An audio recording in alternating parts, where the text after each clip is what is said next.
ጌታቸው ባንዳ ነው። ይሄን እርሱም ያውቀዋል። ሰምሃል መለስ እነዚህ ሰዎች የሚሰጡኝን ስድብ እንደ ሽልማት ቆጥረዋለሁ። ጌታቸው ረዳ ይህ ሙግት ሰሞንኛ መነጋገሪያ አጀንዳ ነው። የመረጃ ጥንቅራችን ዝርዝሩን ይመለከተዋል። ግብጽና ኢትዮጵያ በስውር አዲስ ፉክክር ውስጥ መግባታቸው እየተሰማ ነው። ኒውክሌሩን ማን ቀድሞ ይታጠቀዋል? እንመለስበታለን። በሐሰት ስማችን ጠፍቷል። እኛ ከዩጋንዳ ስጋ አስገብተን አናውቅም። ግብርና ሚኒስቴር የሰጠው ምላሽ መነጋገሪያ ሆኗል። ሌላኛው ትኩረታችን ነው። ህወሓት የምንተማመነው እኛ በራሳችን ኃይል ነው ሲል ይፋ አድርጓል። ሌላኛው ትኩረታችን ይሆናል። ጤና ይስጥልን። የሰዓቱ የመረጃ ጥንቅራችን እነዚህንና ሌሎች ወቅታዊ ጉዳዮችን የሚያስመለክታችሁ ይሆናል። እንደተለመደው እየሰማችሁን አብራችሁን ቆዩ።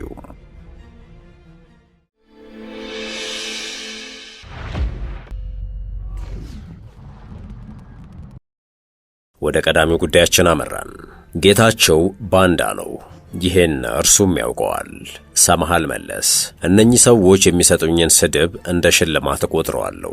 ጌታቸው ረዳ የቀድሞ ጠቅላይ ሚኒስትር አቶ መለስ ዜናዊ ልጅ ሰምሃል መለስ ከሰሞኑ ትግሃት በተባለው ዩቲዩብ ቻናል የሰጠችው ቃለ ምልልስ ብዙዎችን ያነጋገረ ነው። በዚህ ቃለ ምልልስ የህወሓት ወይም የትግራይ ፈላጭ ቆራጭ ስትል የሰየመቻቸውን ፈትለወርቅ አቅመቢስና ፖለቲካም ዲፕሎማሲም ያልገባት በሚል ፈርጃቸዋለች። ሴቶናም በትግራይ ተደፍረዋል ላለቻቸው በሺዎች የሚቆጠሩ ሴቶች ፍትህ የሚያሰፍን አንድም የክልሉ መንግስት ኢኒሼቲቭ ያላደራጀች ነችም ስትል ተደምጣለች።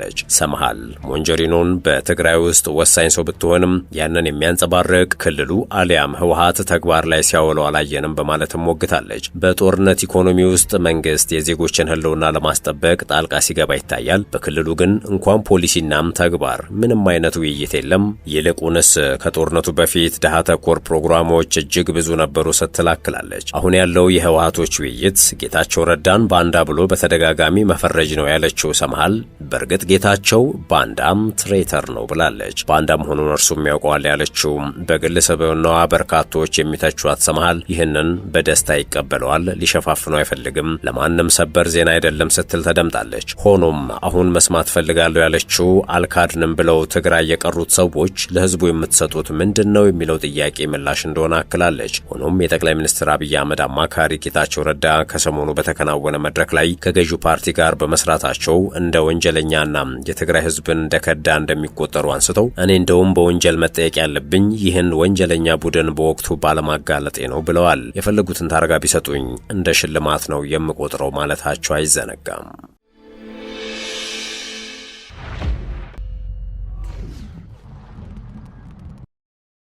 ግብጽና ኢትዮጵያ በስውር አዲስ ፉክክር ውስጥ መግባታቸው እየተሰማ ነው። ኒውክሌሩን ማን ቀድሞ ይታጠቀዋል? ከሁለቱም ሀገራት ጀርባም ሩሲያ አለች ተብሏል። የሩሲያው ስፑትኒክ እንደዘገበው ግብጽ የአፍሪካን የኒውክሌር ዘመን ለመምራት መቃረቧ እየተሰማ ነው።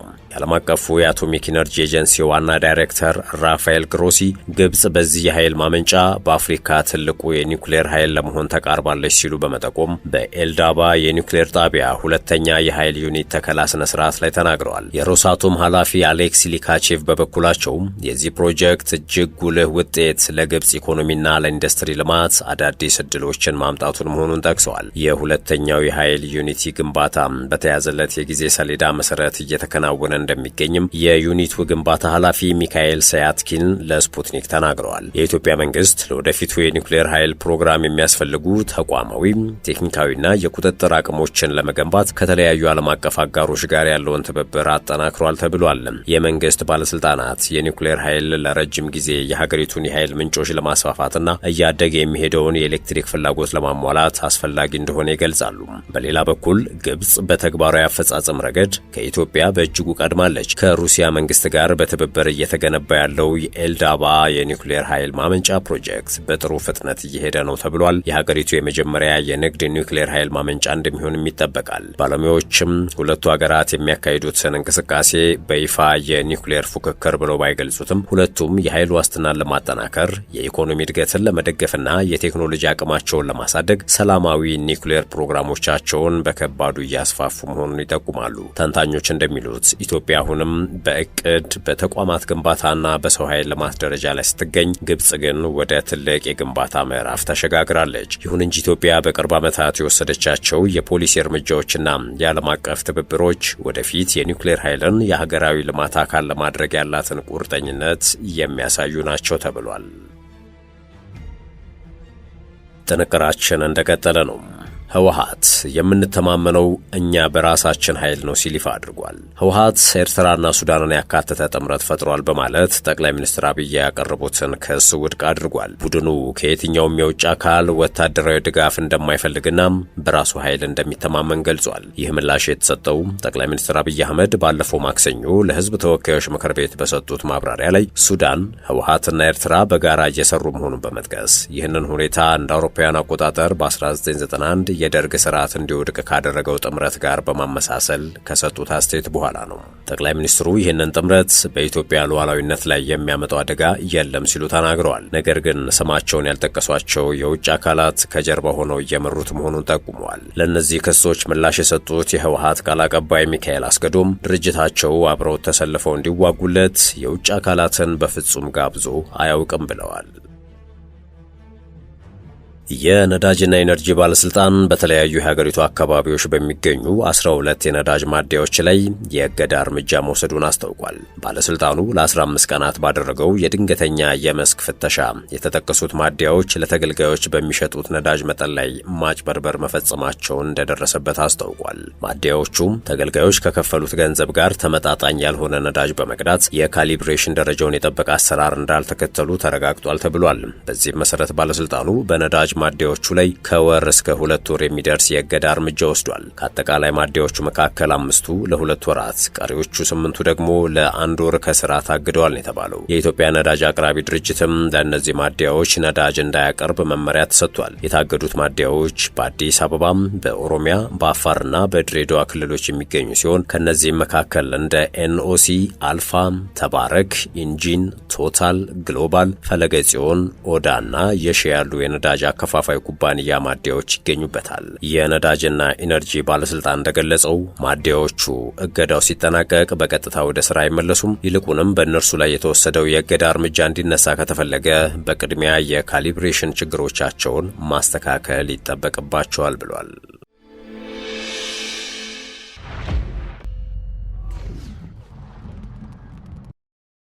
ወደ ሌላኛው መረጃችን አመራን። በሐሰት ስማችን ጠፍቷል፣ እኛ ከዩጋንዳ ስጋ አስገብተን አናውቅም።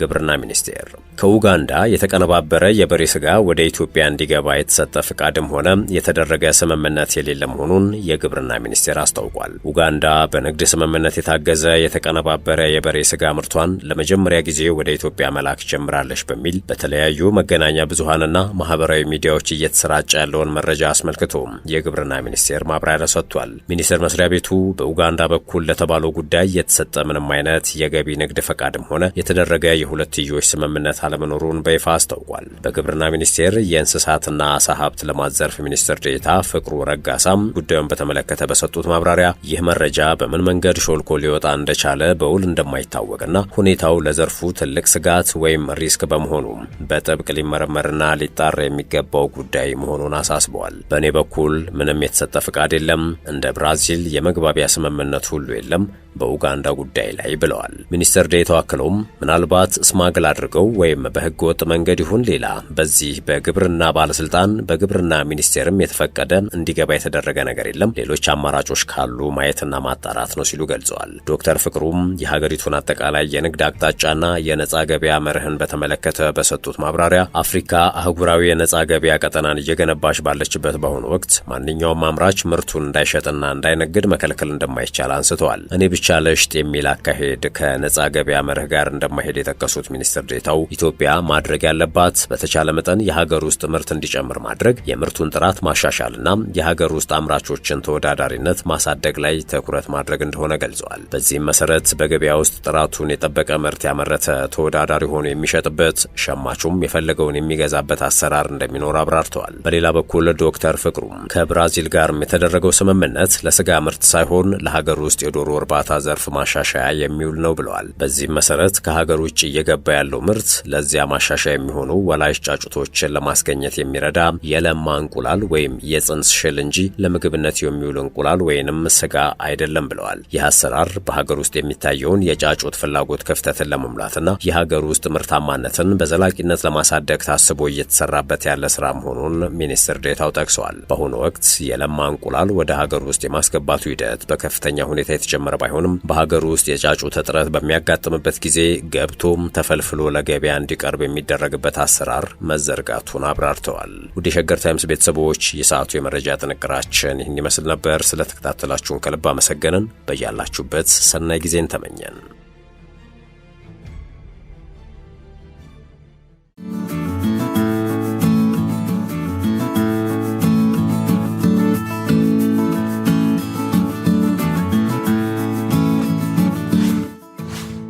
ሸገር ታይምስ ሚዲያን ሰብስክራይብ በማድረግና ደወሉን በመጫን ይከተሉን።